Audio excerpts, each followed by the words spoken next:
Hey, hold on. That wasn't right to shoot. You can't do this.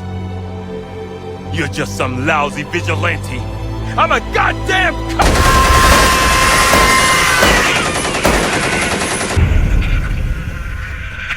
That is what I'm talking about. That's the shit that I need from you, that I always knew you had in you. I knew you had it in you. What's good, y'all? This is the end. This is the final episode of Batman Caped Crusader Season 1, Savage Night, and we're here to talk about it. Can't believe I actually reviewed every single episode on the channel, but that's what I set out to do. But this is it, the final episode, Savage Night. This picks up where episode 9 left off. Harvey Dent's fall and transformation into Two-Face. Except now, Rupert Thorne is after Dent for all the shit he did in episode 9. And I have to say, even though I didn't really much care for this iteration of Two-Face, I really did enjoy this episode. Savage Night is a good written episode that perfectly summarizes Batman's major themes that remain topical in today's society.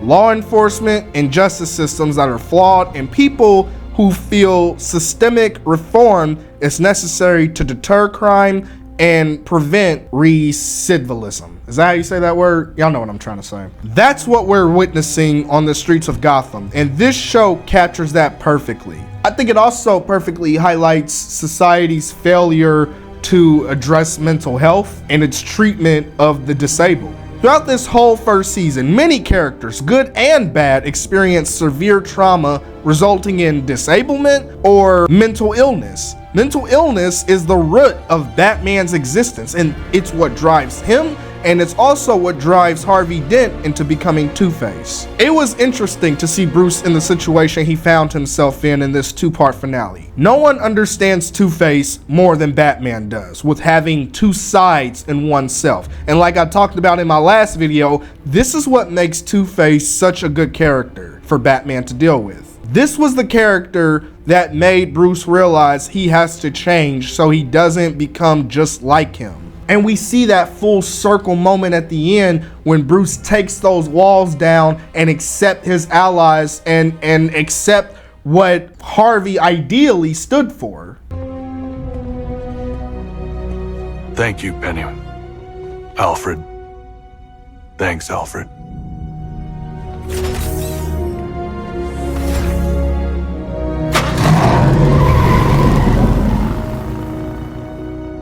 This was a really good episode. It was gritty, emotional, and it added so much to this iteration of Batman and him realizing the kind of hero he wants to be going forward. Dent wasn't a good character, but his sacrifice and death will make Batman a better character moving forward. And I can't wait to see what's in store for season 2, because it looks like it's gonna be good. It looks like it's gonna be something crazy and creepy, and I'm here for it. When it comes to the Joker, first of all, the way they kind of just threw him in there at the end, that was creepy. His voice sounds creepy. His voice sounds really creepy. This doesn't sound like a Joker that we would be used to. This sounds like something much more. He doesn't sound like he would be the clown. Y'all remember the Batman 3 Joker story arc? There was the comedian, the criminal, and the clown. This version of Joker, just from this little tidbit that we have, this doesn't sound like this would be the comedian or the clown. This sounds like this is gonna be the criminal.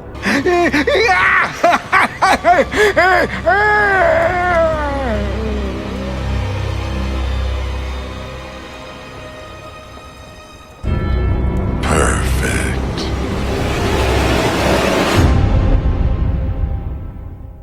Which is what he was when he first came out all those years ago back in the 1940s. He was the criminal.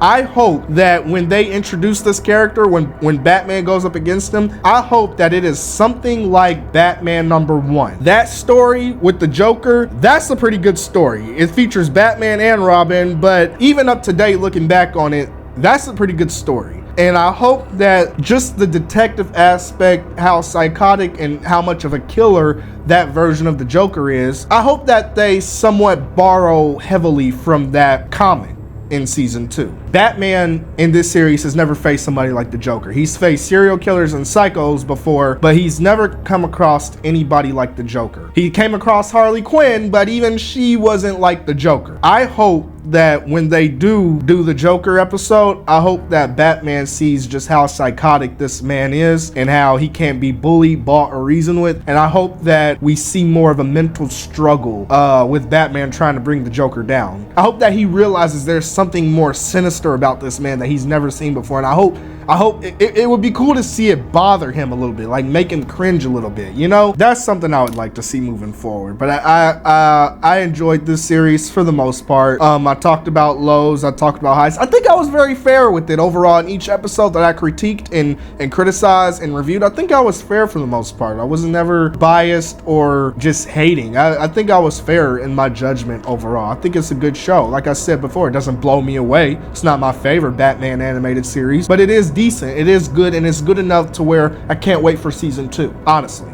But let me know what you guys think. Let me know what you think of this finale. I thought it was good. I can understand if it's some people's favorite episode. It's not my favorite episode. My favorite episode still has to be number 8. Episode 8 with Natalia Knight. That was a great episode. All 4 Robins, perfect. But let me know what you guys think. If you like this video, give me a thumbs up. If you're new here, be sure to subscribe. Batman Caped Crusader, guys, this was it. Thank you so much for watching, and I'll see you next time.